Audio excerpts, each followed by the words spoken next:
go out and get a mechanical keyboard right now. I can vouch for it. I totally get the hype. I'm excited to share my experience with this Kickstarter project, the Epomaker GK96s. It's my first mechanical keyboard, so let's hit some keynotes and find out how it performs.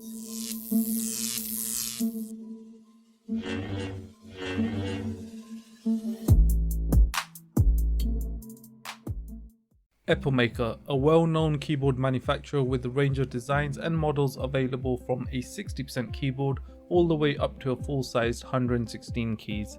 They're not quite an enthusiast level company, however they do have really good keyboards that would satisfy most average consumers. A 96% keyboard which is just slightly larger than a 75% and almost 3/4 the size of my old one, which I cannot even remember when and where I stole it from. The keyboard comes in a range of Gattron switch options, ABS and PBT keycaps, and a few combinations of colours. The star for most people is the southpaw version, which shifts the numerical keys to the left and hence freeing up some mouse space. Ideal for gamers who want a near enough full keyboard without sacrificing the mouse space. One thing to note with that is you will lose the arrow keys, which is a sacrifice I wasn't ready to make just because I was coming from a full-size keyboard. There are some things I love about this keyboard, but some things that I really don't like. I'm going to share all the good things first and save all the bitterness for the end. There's a few of them, so keep tuned. The keyboard has hot swappable keys, which is great in the price range of $90 to $120. The overall build quality for a crowd-funded keyboard is pretty good. The keyboard is fairly heavy as it has a wireless connection option via Bluetooth and requires a decent sized battery to support that. You can have it paired with up to 3 devices and is an easy switch between them. I usually use it wired with one laptop and Bluetooth to another so I can quickly switch between them. This means you can have it control up to 4 devices without moving much, which I mean it's perfect for me. In the box there is a braided black USB-A to USB-C cable. You normally get a silver one if you get the white version. Blue arrow keycaps to swap out with the orange ones as I did. You also get the delete button and escape button in blue. Window keycaps as the keyboard comes with the iOS standard keys. And you have some spare Gattron red switches. I thought you'll get a variety of other switches just to trial it out like some manufacturers do. And a keycap and switch puller. The design is, I wouldn't say I'm extremely excited about the color combinations, but it's defos better than a single color in my opinion. I have swapped mine for the blue keycaps. Which one do you think look better, the orange or the blue? The RGB illuminates really well. I love the effects and the options to customize and control the RGB in many different ways. I love the form factor, it is perfect for someone like me who was hesitant going all in for a 60 to 75% keyboard, as I do occasionally love to sum up how many people watched our videos versus subscribed. There are 3 height adjustments for the keyboard, which is brilliant. Here is how they look from the side. All height adjustments have rubber feet, which is expected but not always provided by keyboard manufacturers. My version of the keyboard comes with the Gattron red switches, which I feel are buttery smooth, but I'm sure an enthusiast will try and argue.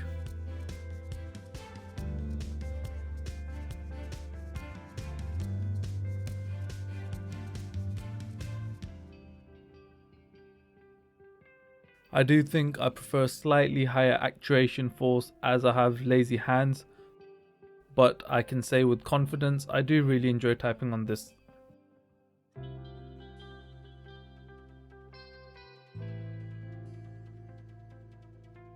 For a stock keyboard, I think the sound is just above satisfactory. You can hear it. I'll give you a proper test right now.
I am pleased with my purchase, however with great pleasure comes great pain, and here's my pain. Firstly, you cannot use a USB-C to USB-C to charge the keyboard.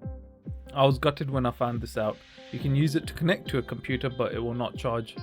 It's also mentioned in the instruction manual, which is how I found out, not by my conversations with customer support who really couldn't troubleshoot why I couldn't get my keyboard to start. The keyboard rocks ever so slightly on a flat surface. This is something that doesn't happen on a mouse mat, but I have tried it on several hard surfaces and it's always in the same area, so definitely a problem with the rubber feet. Orange arrow keycaps, why are you letting light through your body? Cover yourself. It's not consistent with the rest of the keycaps. Keycaps, why are you printed rather than transparent? Bad keycaps. Control and left shift button, are you saddled down? Your color looks a little bit off.